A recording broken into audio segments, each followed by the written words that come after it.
Police have arrested a man for allegedly placing bottled soft drinks mixed with his urine in several supermarkets.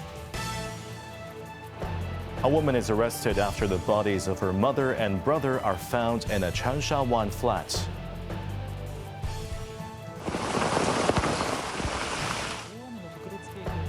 And in Japan, heavy rain emergency warning has been briefly issued for parts of Kumamoto prefecture.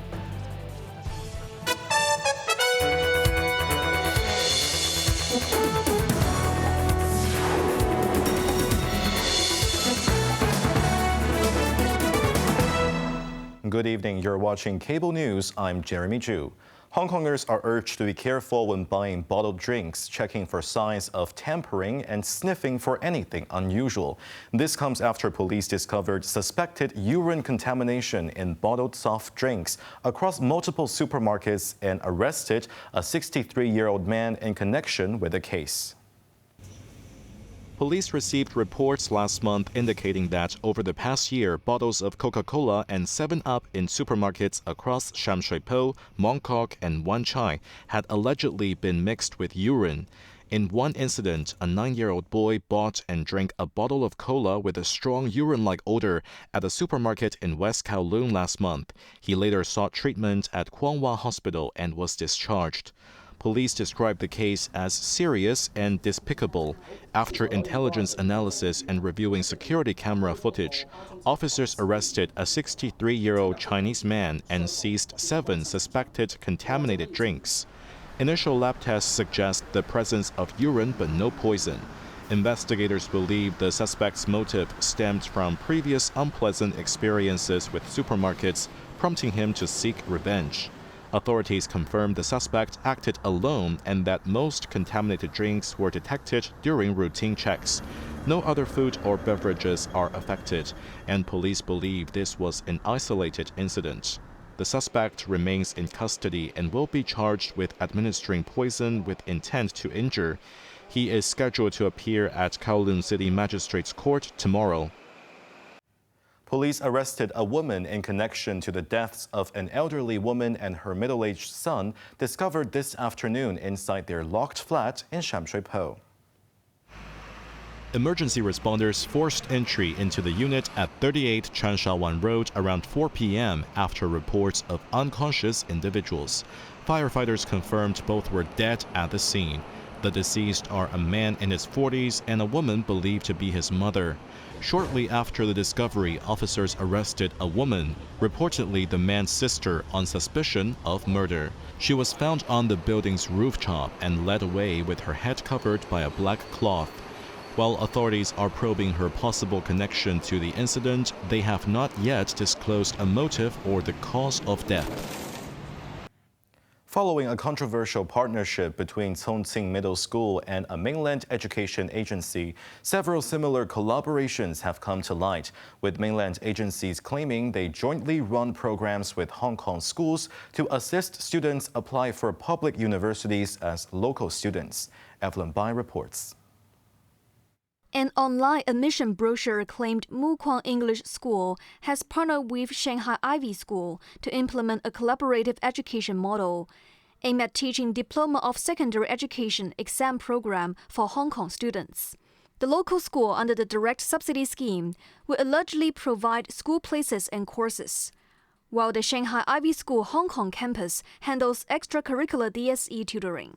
Mu Kuang English School issued a statement clarifying that the information was released by a third party without authorization from Shanghai Ivy School, which has required the third party to remove related information. Similar collaborations have also appeared at Caritas St. Joseph Secondary School with New Oriental Vision Overseas Hong Kong Education, offering a 2-year customized DSE science program. The mainland agency denied joint operations, stating it only screened and recommended students. Both had no financial ties and only charged fees for extracurricular tutoring, he added. Meanwhile, Shenzhen-based Hanhai Education promoted a joint study model with local private school, Eno Secondary School, citing tightened local student definitions. 其實係有一啲 Lawmaker Lawrence Tang, also a former secondary school headmaster, noted that mainland agencies without a registration in Hong Kong may not be qualified to operate classes commercially and utilize Hong Kong government's funding. He also cautioned that some of these non-local agencies lure parents of mainland students by selling anxiety, urging authorities to provide clearer guidelines regarding these programs. Evelyn Bai, Cable News. Power supply to Mingyun Center in North Point has gradually returned this afternoon after hundreds of households endured a dark and oppressively hot Sunday night. Evelyn Bai reports. Around 5 p.m., technicians finished reconnecting the power supply in the meter room at Mingyun Center, with electricity coming back on gradually. Residents returned to their homes, while restaurants on the ground floor also resumed operations. Before the power restoration, residents had to take the stairs to leave home, using handheld fans to help cool down. This resident said he lived through the night without power and water supply, and it was quite tough enduring the heat all night. This man noted he had to fan himself last night, reminding him of the old days when he was still a kid and had often dealt with power outages. Despite it was hard to fall asleep, he could still manage to sleep. Eastern District Councillor Hong Lim Chen suspected that the burst main, often buried underground in old districts, could have been caused by aging. A burst water pipe in Mingyun Western Street around 9 p.m. last night triggered a water supply disruption across 3 buildings for nearly 8 hours. Although the water supply was restored by 5 a.m., the meter room of Mingyun Center was drenched, resulting in a 20-hour suspension of electricity, affecting nearly 135 households. Evelyn Bai, Cable News. Extreme weather conditions continue to wreak havoc across mainland in southwest Chongqing municipality. Torrential rains have forced the evacuation of over 15,000 residents by Monday morning, as authorities warn of imminent flooding. Meanwhile, rescue operations intensified in northwest Gansu province, where mountain torrents triggered by relentless downpours have killed at least 15 people and left 28 others missing. Quentin Yang reports. Heavy downpours deluged 16 districts and counties in Chongqing from Sunday to Monday, with Hechuan district recording 167 millimeters of rain, the highest in the region. The Municipal Emergency Management Department executed mass evacuations amid persistent heavy to torrential rainfall forecast through Wednesday, particularly threatening central urban areas and southeastern regions. Rivers across the municipality are expected to swell significantly, raising fears of embankment breaches. Simultaneously in Gansu, the provincial government raised its second highest alert for geological hazard on Monday morning, warning of high risks of landslides, debris flows, and mountain collapses across multiple regions, including the flood-battered Yuzhong County within the next 24 hours. Rescue efforts intensified amid rising threats in Yuzhong, with over 2,700 rescue personnel and 980 vehicles now searching for the missing and repairing critical infrastructure.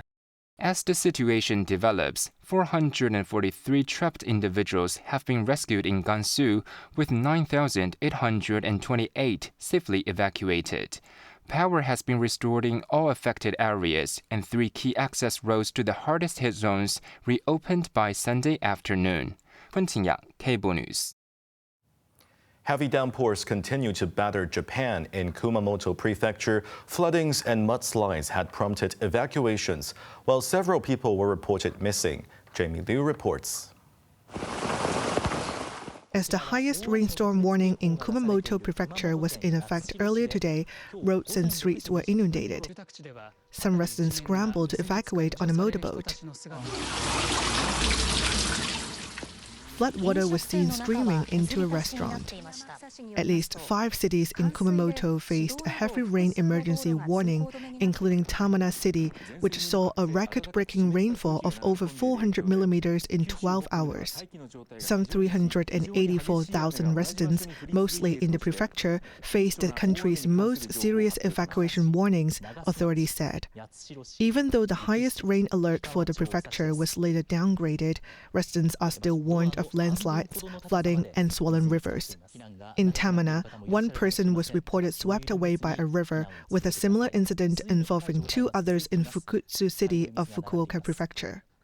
In Yatsushiro City, 2 cars fell into a sinkhole after the road collapsed. Fortunately, all passengers escaped on their own.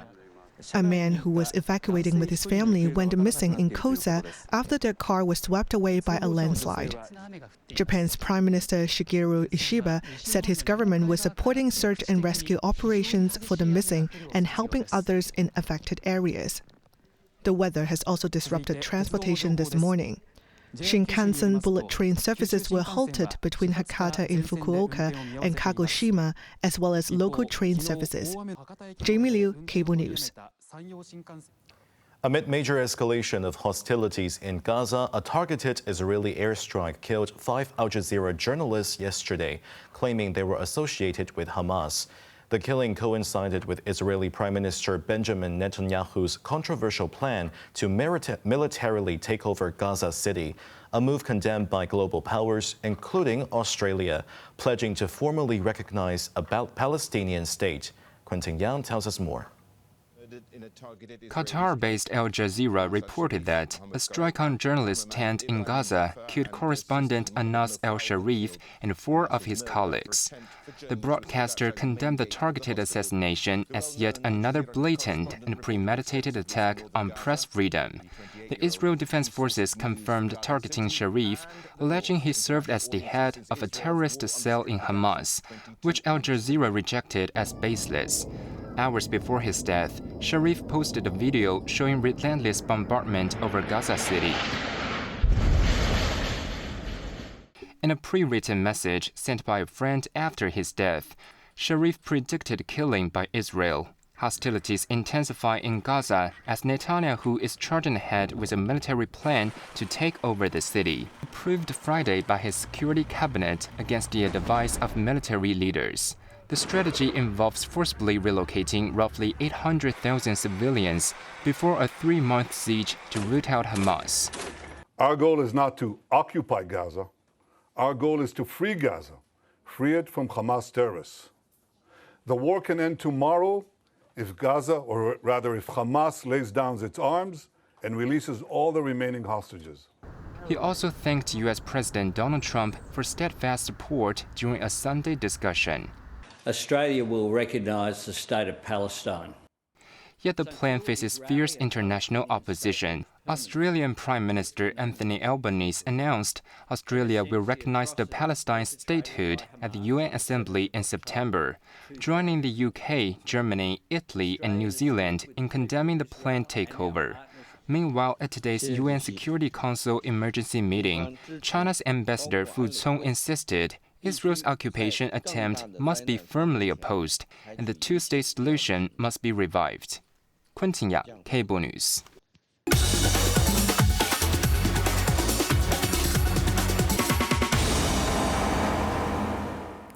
Now let's take a look at the stock market. The Hang Seng Index ended the day up 47 points.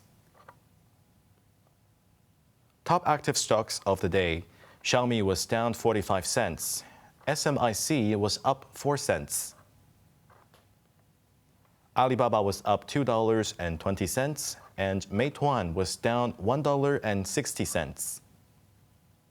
Onto the weather now.